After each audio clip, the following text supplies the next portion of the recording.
Hola, mi nombre es Marta y te doy la bienvenida un día más a Empieza por leer. Para preparar el resumen de lecturas del mes de mayo tuve que pensar qué fue lo que leí en ese mes y pensar un poco qué pasó en aquel mes, ¿no? Aunque parezca increíble porque la libertad que nos fue dando fue muy pequeña, pero para mí supuso un gran cambio de situación con respecto a marzo y abril. En mayo en España pudimos empezar a salir a la calle a dar paseos en unas franjas horarias muy concretas y muy cerca de tu casa, o hacer deporte en su defecto. Además, yo volví a la oficina algunos días puntuales, fue algo muy extraño, pero la verdad es que cambió completamente las sensaciones con respecto al mes de marzo y de abril. En cuanto a las lecturas, quiero deciros que yo me acuerdo de las cosas que leí porque apunto mucho, escribo mucho mientras leo.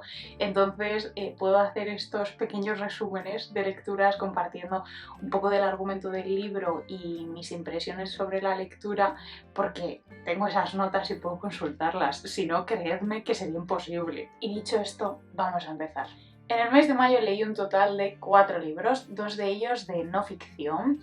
También leí una novela policíaca y una novela contemporánea que han adaptado a serie este mismo año. La novela policíaca que leí es Nueve dragones de Connelly. Lo leí buscando pues, un libro ligerito, entretenido, con el que pasar el rato sin ninguna pretensión literaria, la verdad.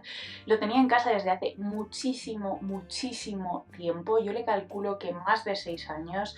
Me lo regalaron en unas navidades unos familiares. Imagino que preguntaron a mi madre ¿qué libro le regalamos a Marta? Y mi madre diría pues cualquier novela policíaca que veáis, al final la terminará leyendo, ¿no?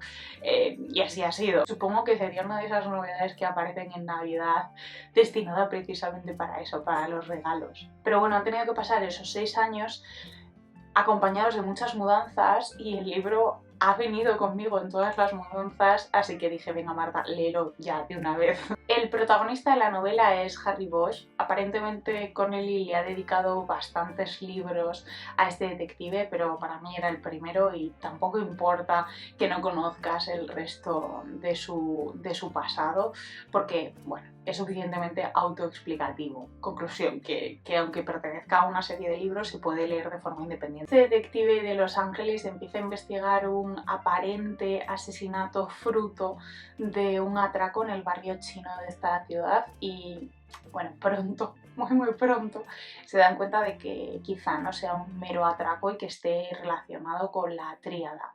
Toda la vida privada del detective está entrelazada con la investigación policial porque su hija y su exmujer viven en Hong Kong y este descubrimiento de la posible implicación de la tríada también apunta a esta ciudad. Así que Connelly crea una conexión con Hong Kong que resulta muy evidente para el lector y que hace que nuestro protagonista pues tenga que viajar in extremis a Hong Kong. Lo que más me gustó de esta novela fue conocer un poquito más de las tríadas, que yo la verdad es que no conocía prácticamente nada, y algunos datos curiosos que se ofrecen sobre la ciudad de Hong Kong o sobre China o la relación que hay entre China y Estados Unidos. Pero la trama policíaca como tal me pareció flojilla, previsible, pero bueno, que está bien como para pasar el rato y sabiendo que vas a leer eso. Y bueno, también he eliminado este libro de la pila de libros en papel que tengo en casa esperando para ser leídos, que es que me da vergüenza cada vez que pienso en ella. Uno de los libros de no ficción que leí fue Teoría de la gravedad de Leila Guerriero. Lo publicó Libros del Asteroide en 2019 y es una recopilación de algunas de sus columnas que he ido escribiendo en El País durante los últimos 5 años. Fue mi primer contacto con la autora en forma de libro porque sí que había leído algunas columnas suyas de forma puntual en El País y fue precisamente por eso por lo que me decidí a comprar y empezar a leer en el mismo día este libro en lugar del libro que tenía más en el punto de mira de la autora, que es Los suicidas en el fin del mundo. Al haber tenido una buena experiencia leyendo esas columnas de forma puntual, pensé que merecía la pena ahondar un poquito más en esa faceta de la autora antes de meterme en algo más ensayístico. Y bueno, tampoco nos vamos a engañar, el hecho de que editase Libros del Asteroide también me ayudó a dar el paso porque considero que tiene muy buen criterio y me fío mucho de esta editorial. La experiencia al final ha resultado ser muy buena y quiero seguir leyendo a Leila Guerriero. Pensaba que quizá a las columnas les iba a faltar un poco de continuidad, porque al final no han dejado de ser escritas en momentos diferentes de su vida, en publicaciones totalmente independientes, pero no, han elegido muy bien las columnas que incluir y sí que hay muchos puntos en común entre ellas. Entre estos puntos comunes me gustaría hablar de que todas ellas son muy autobiográficas, o al menos tienen una autoficción muy natural, muy verosímil. También la forma en la que escribe Leila Guerriero es algo a destacar de estas columnas. Tiene una forma de escribir que es un regalo, es muy fluida, es directa, pero a la vez es poética, es una maravilla. Es capaz de plantearnos una situación muy cotidiana al inicio de la columna y en tan solo unas líneas conectarla con un hecho o un pensamiento trascendental, muy profundo e incluso que puede llegar a ser revelador para el lector. En otras columnas hace algo parecido y lo que hace es que parte de una noticia, un hecho de actualidad en ese momento y lo conecta con una experiencia personal. Pero de esa misma manera en la que de repente estás dentro de la lectura de esa columna y te ha cambiado todo en cuestión de segundos y no te has dado ni cuenta, no lo has visto venir. Pero a la vez está muy bien conectado. Otra de las cosas que me ha parecido una verdadera maravilla es que parece que tienen referencias culturales infinitas, ya sean citas de libros, películas, versos, canciones, o sea, de todo, ¿vale? Pero la idea que quiero transmitir es que esas referencias culturales encajan a la perfección con lo que nos está contando Leila en esa columna. Parece que converge de forma natural, es increíble. En resumen, que me ha parecido una pequeña joyita teoría de la gravedad, teniendo en cuenta que han sido escritas con tiempo de por medio y sin intención de juntarlas en un volumen. Y si bien no todas son para enmarcar, evidentemente hay algunas que me gustaron más que otras, la mayoría sí que me tocaron algo dentro.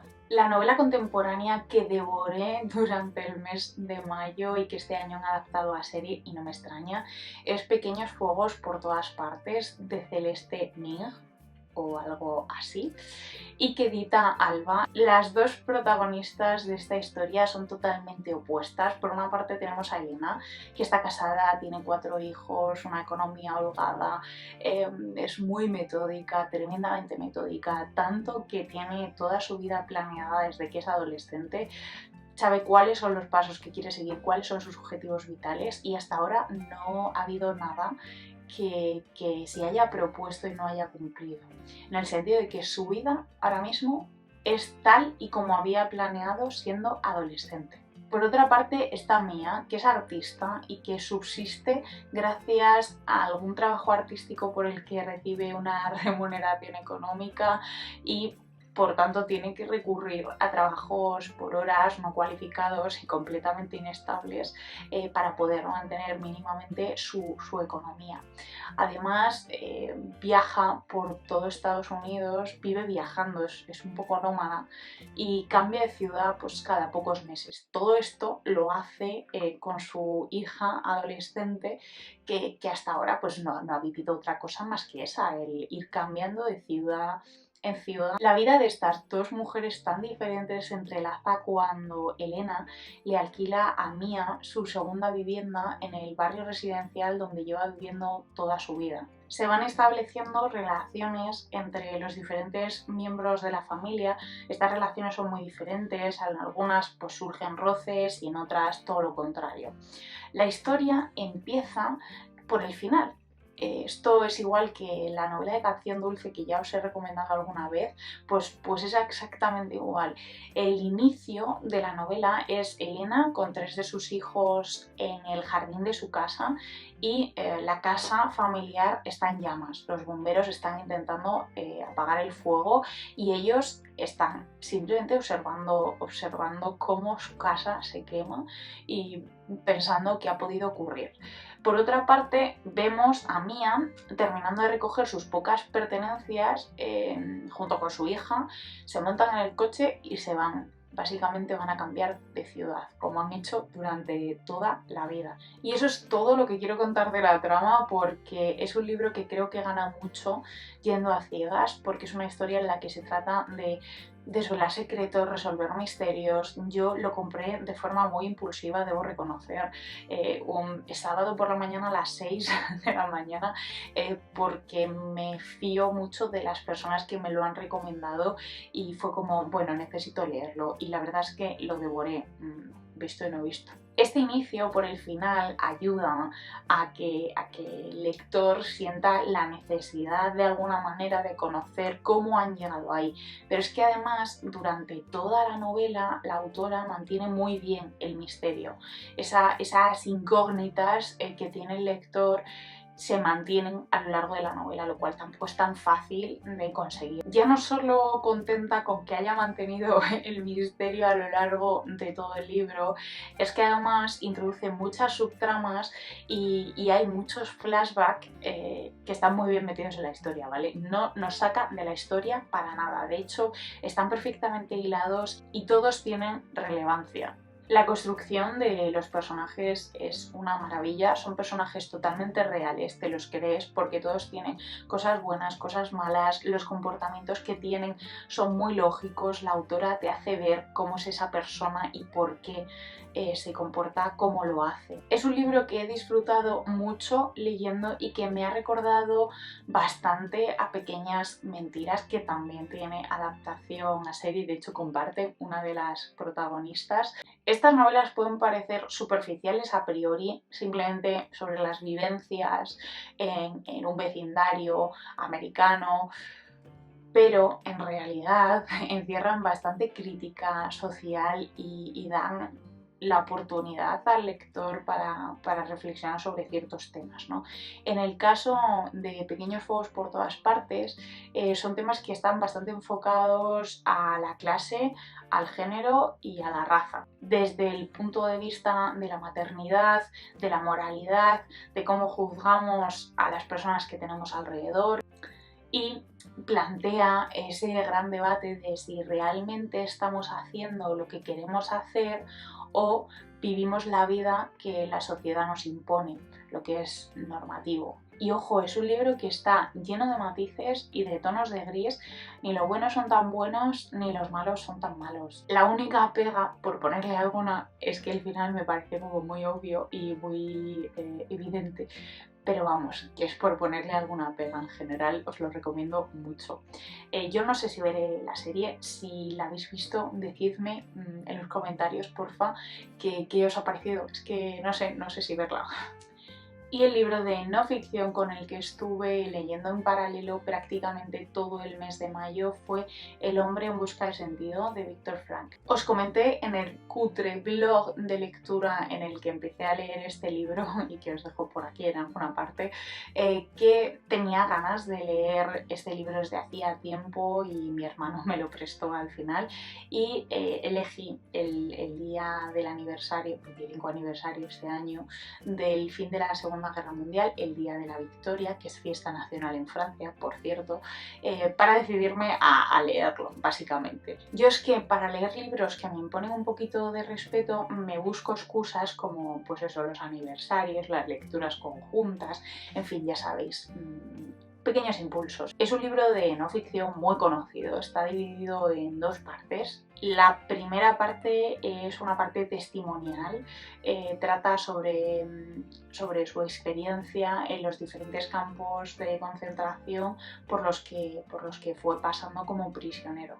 Entre ellos se encuentra el campo de exterminio de Auschwitz-Birkenau. Estas vivencias en sí mismas se ven completamente influenciadas por su profesión. Es psiquiatra. Y esto crea un valor añadido sobre el testimonio, porque no solamente conocemos su punto de vista propio, individual, sino que también nos ofrece lo que va observando en el comportamiento de los demás presos. Así que es un testimonio, digamos, doble, y tiene muchos puntos analíticos en los que pretende explicar el por qué los presos se comportaban de ciertas maneras. Los que hayáis leído testimonio sobre Holocausto, os recomiendo sobre todo Como una rana en invierno.